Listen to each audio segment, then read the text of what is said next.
ETV 2 ప్రేక్షకులకు నమస్కారం. తెలుగు భాషా చరిత్రలో మరో ముఖ్య ఘట్టం గిడుగు రామమూర్తి పంతులు జయంతి ఉత్సవం. ఆగస్టు 29న ఆయన జయంతి. ఈ సందర్భాన్ని పురస్కరించుకుని ప్రతి ఏటా తెలుగు భాషా దినోత్సవాన్ని ఘనంగా నిర్వహిస్తున్న సంగతి తెలిసిందే. గిడుగంటే వాడుక భాషా ఉద్యమం వైపు పడిన తొలి అడుగు, పండిత భాషా భేషజాలను ఖండించిన పిడుగు, ప్రజల పలుకుబడి వైపు అందరినీ నడిపించిన కొత్త వెలుగు. ఆయన అందించిన భాషా చైతన్యం ఈనాటికి నిత్య స్మరణీయమే. ప్రభుత్వ పాలనా రంగాలలో తెలుగు భాష అమలు, మాతృభాషాభిమానాన్ని నింపే పలు కదంబాలు, భాషా ప్రముఖుల అభిప్రాయాలతో తెలుగు భాషా దినోత్సవ ప్రత్యేక కార్యక్రమంగా మీ ముందుకొచ్చింది నేటి తెలుగు వెలుగు.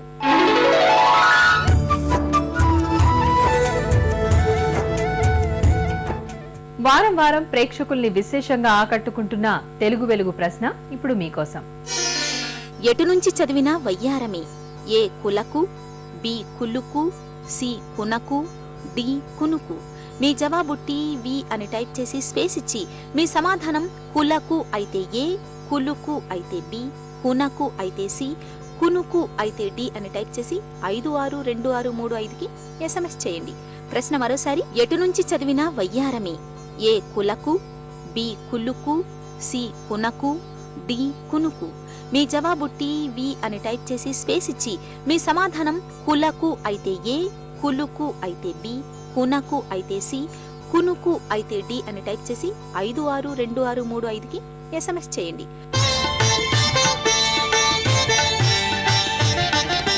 గిడుగు రామ్మూర్తి పంతులు ఆ రోజుల్లోనే గొప్ప భాషావేత్త, వ్యవహారిక భాషావాది. పండితుల గ్రాంధిక భాష వాదనలను తెగనాడి వాడుక భాషా ఉద్యమాన్ని నిర్మించిన భాషా యోధుడు. గిడుగు రామ్మూర్తి పంతులు భాషా సేవ గురించి ఆచార్య ఎస్వి సత్యనారాయణ మాటల్లో ఇప్పుడు విందాం. ప్రతికూల పరిస్థితుల నడమ బ్రిటిష్ పరిపాలనా కాలంలో ఛాందస పండితులను ఎదిరించి వ్యావహారిక భాషకు పట్టం కట్టడానికి ప్రయత్నం చేసిన వాడు. ఆధునికత అనేది వాయువేగంతో ప్రవేశిస్తుంది అన్న నిజాన్ని గ్రహించిన వాడు. కొత్త మానవ సంబంధాలు, కొత్త ఉత్పత్తి సంబంధాలు ప్రారంభం అవుతున్నాయో అప్పుడు విద్య అందరికీ అందుబాటులోకి వస్తున్నదని, విజ్ఞానం అందరి సొత్తు కాబోతున్నదని, అందులో భాగంగానే సాహిత్యం, కళలు ప్రజలకు సన్నిహితం కావాలని గుర్తించినవాడు. మాట్లాడే భాష వేరు, రాసే భాష వేరు. ఈ రెండు వేరు సంస్థలు. ఈ రెండింటికి మధ్య సమన్వయం ఉండాలి, ద్వేషం ఉండకూడదు అని వాదించాడు.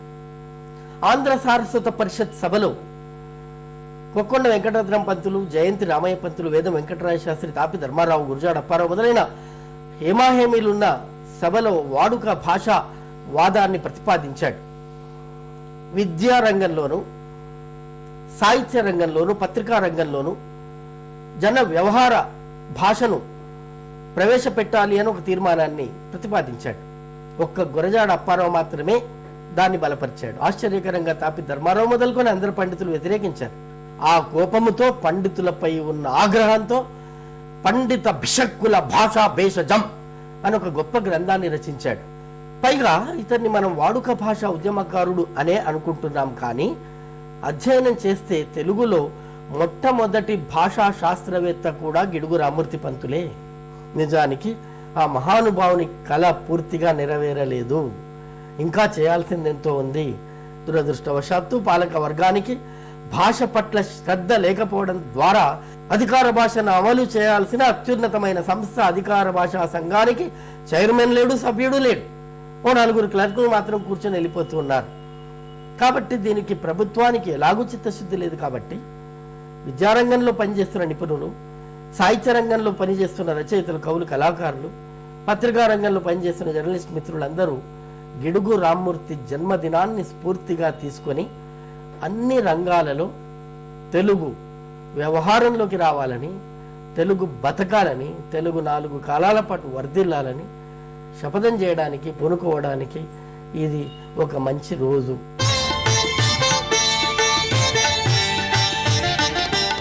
ఇంటింటా కంప్యూటర్లు, కంప్యూటర్లలో ఇంటర్నెట్, ఇంటర్నెట్లో తెలుగు బ్లాగులు ఈ సాంకేతిక మాధ్యమంలోనూ తెలుగుదే తిరుగులేని ఆధిక్యమని నిరూపిస్తున్నాయి.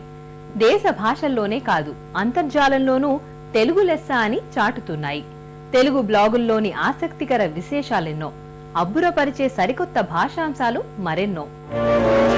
ఇంటర్నెట్ ఓ అద్భుత సాంకేతిక ప్రపంచం. కంప్యూటర్ ద్వారా అందుబాటులోకొచ్చిన అత్యాధునిక సమాచార విప్లవం. ఈ రంగంలోనూ నేడు తెలుగు భాష వెలుగులు వెదజల్లుతోంది. ఇంటర్నెట్ అనే ఆంగ్ల పదానికి బదులు అంతర్జాలం అనే కొత్త తెలుగు పదం విస్తృతంగా నేడు ప్రచారంలోకొస్తోంది. దీనికంతటికీ కారణం వికీపీడియన్లు, తెలుగు బ్లాగర్లే అని చెప్తే ఆశ్చర్యం లేదు. నేడు అంతర్జాలంలోకి ప్రవేశిస్తే తెలుగు బ్లాగులు కోకొల్లలుగా దర్శనమిస్తాయి.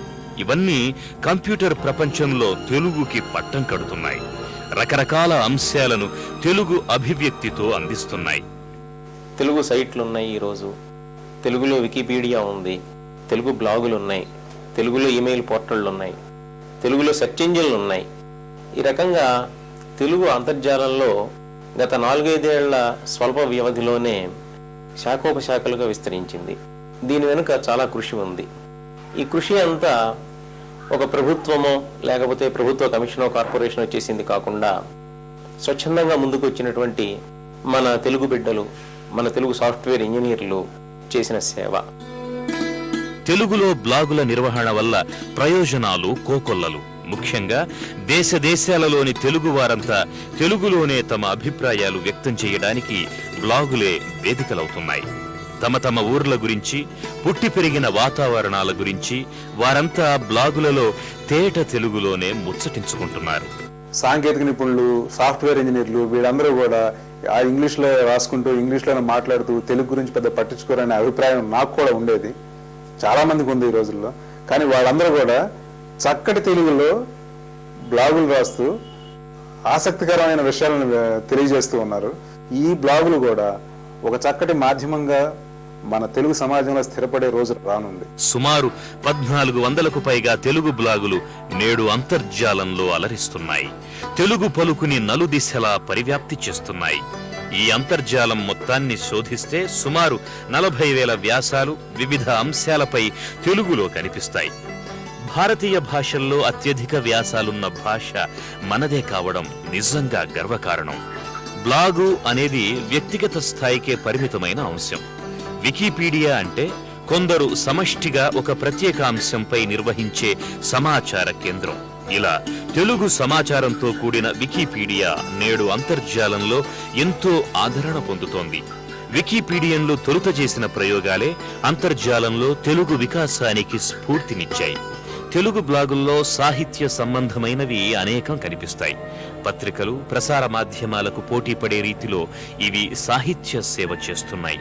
ఈ విధంగా తెలుగు భాషా సాహిత్యాల ప్రస్థానంలో తెలుగు బ్లాగుల స్థానం విడదీయరానిదిగా మారింది.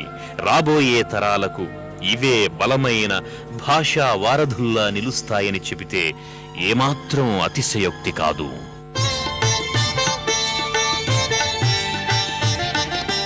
తెలుగు భాషా దినోత్సవం సందర్భంగా స్వభాషాభిమానాన్ని మనందరిలో పెంచే ఓ పాటను ఇప్పుడు విందాం. కమ్మనైన తెలుగు భాష కలనైనా మానొద్దు, అమ్మ పాల తీపిదనం మాతృభాష మరవొద్దు. తెలుగుదనం మనకు ధనం, తెలుగు భాష